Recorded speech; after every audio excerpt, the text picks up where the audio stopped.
Conference ను నిర్వహించడం జరుగుతూ ఉంది.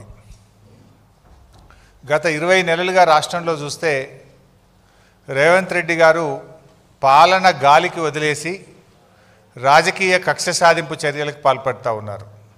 రాష్ట్రంలో పాలన లేదు, ఎక్కడా రైతులకు యూరియా దొరుకుతలేదు, హాస్టల్ పిల్లలు ఆసుపత్రుల పాలవుతూ ఉన్నారు, తరగతి గదుల్లో చదువుకోవాల్సిన విద్యార్థులు ఫీజు రియంబర్స్మెంట్ విడుదల చేయాలని, ఉద్యోగాలకు నోటిఫికేషన్లు ఇవ్వాలని రోడ్లెక్కుతున్న పరిస్థితి, వర్షాలు పడక నీళ్లు రాక పంటలు ఎండిపోతున్న పరిస్థితి, ఈ రకమైన పరిస్థితులు రాష్ట్రంలో ఉన్నాయి. కానీ రేవంత్ రెడ్డి గారు మా ప్రభుత్వం మాత్రం డబ్బులు దంచుకునేందుకు కమిషన్లు, ప్రతిపక్షాల మీద కక్ష సాధించడం కోసం రాజకీయ కమిషన్లు. ఇవాళ ఏం జరుగుతుందో రాష్ట్రంలో ఎవరిని అడిగినా చెప్తారు. ఫైనాన్స్ డిపార్ట్మెంట్లో బిల్లు పాస్ కావాలంటే 10%, 12% కమిషన్లని కాంట్రాక్టర్లే సెక్రటరియట్లపై ధర్నాలు చేస్తున్నారు. ల్యాండ్ కన్వర్షన్ కావాలంటే కమిషన్లు, బిల్డింగ్లకు అనుమతి రావాలంటే కమిషన్లు, మొత్తం కూడా ఈ రాష్ట్రంలో అంతా కమిషన్లమయం చేసినారు. డబ్బులు దండుకోవడానికి కమిషన్లు, ప్రతిపక్షాల మీద మరి కక్ష సాధించడం కోసం మరొక వైపు కమిషన్లు. ఈరోజు రెండు పార్టీలు కాంగ్రెస్ బీజేపీలు ఇద్దరూ కలిసి కుట్ర చేస్తూ ఉన్నారు. రెండు పార్టీలు కలిసి రాజకీయంగా ఇలా కక్ష సాధింపు చర్యలకు అటు కేంద్ర రాష్ట్ర ప్రభుత్వాలు ప్రయత్నం చేస్తూ ఉన్నాయి. మనం చూసాం ఎన్డీఎస్ఏ రిపోర్ట్. ఎన్డీఎస్ఏ రిపోర్ట్ ఏం జరిగిందో మీ అందరికీ తెలుసు. ఇప్పుడు ఇదే గోదావరి నది మీద పోలవరం ప్రాజెక్ట్ ఉంది. మరి పోలవరం ప్రాజెక్టులో కుప్పగూలింది, 3 సార్లు కూలింది. 3 సార్లు కుప్పగూలిన ఆడికి ఎన్డీఎస్ఏ బోలే. ఇదే గోదావరి నది మీద అక్కడికి ఎన్డీఎస్ఏ బోదు, రిపోర్ట్ ఇయ్యదు. కానీ మేడిగడ్డ బ్యారేజ్ మీద మాత్రం పిలవకుండానే, రాష్ట్ర ప్రభుత్వం కోరకుండానే హడావిడిగా వచ్చి అసెంబ్లీ ఎన్నికల ముందు ఒక రిపోర్టు, పార్లమెంట్ ఎన్నికల ముందు ఒక రిపోర్టు, బీఆర్ఎస్ పార్టీ రజతోత్సవం జరుపుకుంటే దాని ముందు ఇంకొక రిపోర్ట్ ఇస్తారు. అది బీజేపీ నీతి. ఇప్పుడు ఇక స్థానిక సంస్థల ఎన్నికలు వచ్చినాయి, రేపో మాపో లోకల్ బాడీ ఎలక్షన్లు వస్తున్నాయి అంటే ఇప్పుడు మేడిగడ్డ, సుందిల్ల, అన్నారం మీద కాళేశ్వరం కమిషన్ రిపోర్టును మళ్ళీ బయటపెట్టి రాజకీయ కుట్రలకు ఈరోజు ఈ ప్రభుత్వం పాల్పడతా ఉంది. అంటే ఎంత దుర్మార్గంగా, దానికి మీడియానే సాక్ష్యం. మీరే ఇక పిలుస్తుండ్రు అని రాసిండ్రు కమిషన్ ముందుకు. మీరే రాసిండ్రు కేసీఆర్ గారిని, హరీష్ రావు గారిని పిలవవలసిన అవసరమే లేదు, నివేదిక పూర్తయింది, రేపో మాపో ఇస్తారని మీరే రాసిండ్రు కదా. ఆ తర్వాత మళ్ళీ ఏం జరిగిందో ఏందో తెలియదు కానీ రేవంత్ రెడ్డి పోయి మరి ఏమైనా దండం పెట్టిండో ఏం చేసిండో కానీ రాత్రికి రాత్రే కమిషన్ గడువు పెంచిండ్రు. మళ్ళా రాత్రికి రాత్రే లీకులు. ఏమని? హరీష్ రావు గారిని, కేసీఆర్ గారిని కమిషన్ పిలిచింది, మాకు నోటీస్ రాలే. గమ్మత్ ఏంటంటే మాకు నోటీస్ రాలే, మీడియాలో మాత్రం లీక్ వచ్చింది.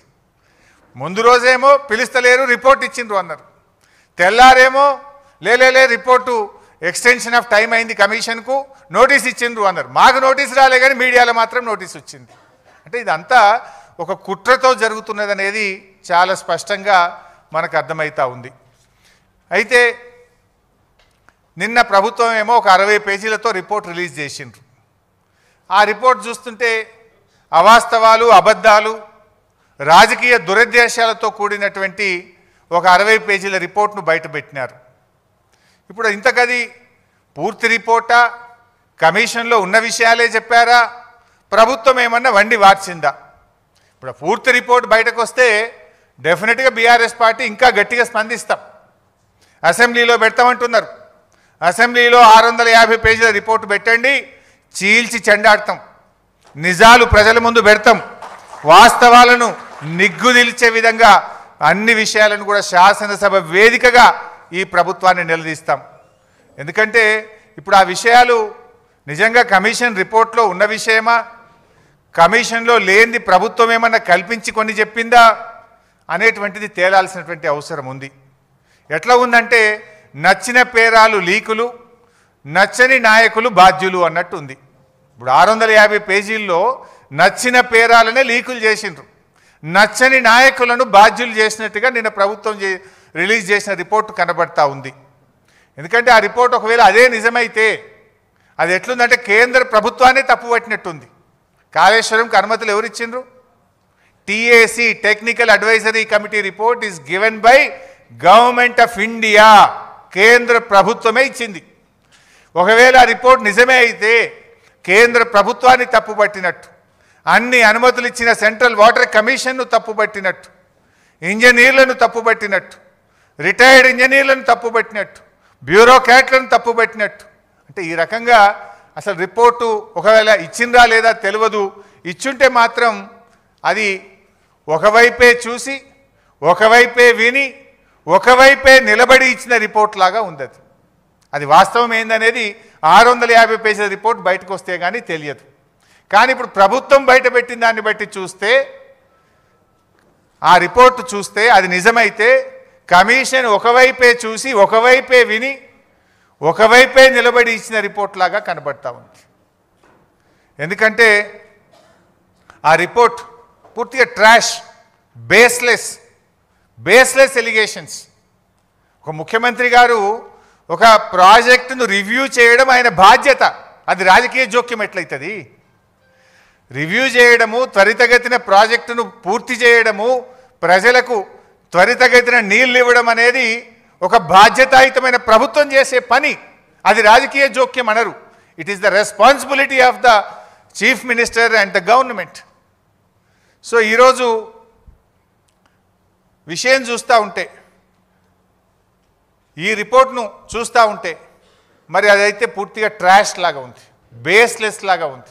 చరిత్రలో ఇట్లాంటి కమిషన్లు, రాజకీయ వేధింపుల కోసం చాలా కమిషన్లు రిపోర్ట్లు ఇచ్చినాయి. అవేవి న్యాయస్థానాల్లో నిలబడలేదు. ఇందిరాగాంధీ గారి మీద కూడా అప్పటి జనతా ప్రభుత్వం షా కమిషన్ వేసింది. చంద్రబాబు నాయుడు గారి మీద కూడా కమిషన్లు వేశారు. అనేక కమిషన్లు దేశంలో వచ్చినాయి. ఏ కమిషన్లు కూడా న్యాయస్థానాల ముందు నిలబడలేదు. ఎందుకంటే రాజకీయ దురుద్దేశపూరితంగా ఇచ్చినటువంటి రిపోర్ట్లు న్యాయస్థానంలో నిలబడవు, ప్రజాక్షేత్రంలో నిలబడవు. ఎప్పటికైనా ధర్మమే గెలుస్తుంది, సత్యమే నిలబడుతుంది. అంతే తప్ప ఈ రాజకీయ దురుద్దేశంతో ఇచ్చేటువంటి రిపోర్ట్లు ఎప్పుడు కూడా నిలబడవు. ముఖ్యంగా రేవంత్ రెడ్డి గారి ప్రభుత్వం మనకు తెలుసు, మీకు తెలియదేముంది? కమిషన్ల పేరిట, కేసుల పేరిట రేవంత్ రెడ్డి గారు రెగ్యులర్గా వరుస ధారావాహికలు ఒకటి తర్వాత ఒకటి, ఎలక్ట్రిసిటీ కమిషన్ అంటాడు, కాళేశ్వరం కమిషన్ అంటాడు, లేకపోతే గొర్రెల స్కామ్ అంటాడు, లేకపోతే ఈ కార్ రేసింగ్ అంటాడు. ఏదో ఒకటి పెట్టి తన వైఫల్యాలను కప్పిపుచ్చుకునే ప్రయత్నం.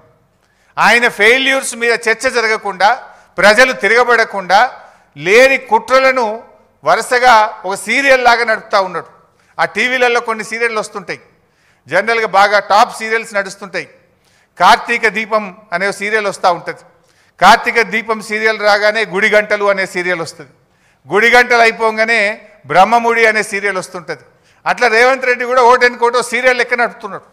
సీరియల్ కాదు కదా, నిజాలు చెప్పు నువ్వు. ఇవి మొత్తంగా చూస్తే రైతుల ప్రయోజనాలు ఫనంగా పెట్టి కేవలం కేసీఆర్ గారిని వ్యక్తిగతంగా ఆయనని ఇబ్బంది పెట్టాలి, కేసీఆర్ గారిని హింసించాలనేటువంటి ధోరణే తప్ప రైతులకు న్యాయం చేయాలనో ప్రజలకు మేలు చేయాలనేటువంటి చిత్తశుద్ధి ఈ ప్రభుత్వానికి లేకపోయింది. ఎందుకంటే మనం స్పష్టంగా అర్థమవుతుంది, ఇవాళ కాళేశ్వరం ద్వారా నీళ్ళు ఇచ్చే అవకాశం ఉంది. రాష్ట్రంలో వర్షాలు పడక కరువు పరిస్థితులు ఉన్నాయి, పంటలు ఎండిపోతూ ఉన్నాయి. నిన్న మా బీఆర్ఎస్ నాయకులు కన్నెపల్లి పంప్ హౌస్ మోటార్లు ఆన్ చేయండి అని అక్కడికి వెళ్ళారు. మోటార్లు ఆన్ చేసే అవకాశం ఉంది, నీళ్ళు ఇచ్చే అవకాశం ఉన్నా కూడా ఈరోజు కావాలనే రేవంత్ రెడ్డి గారు ఈరోజు నీళ్ళు ఇవ్వకుండా రైతుల్ని ఇబ్బంది పెడుతున్నటువంటి పరిస్థితి ఉంది. మీరు చూస్తే తమ్మిడిహట్టి అని నిన్న చెప్పే ప్రయత్నం చేసిండ్రు. మరి 7 ఏళ్ళు మీరే అధికారంలో ఉన్నారు కదా. 2007 నుంచి 2014 దాకా కాంగ్రెస్ ప్రభుత్వమే అధికారంలో ఉంది కదా. తమ్మిడిహట్టి దగ్గర దమ్మిడి పని కూడా ఎందుకు చేయలేదు? మరి ఇప్పుడు వచ్చి కూడా 2 ఏళ్ళు అవుతుంది. తమ్మిడిహట్టి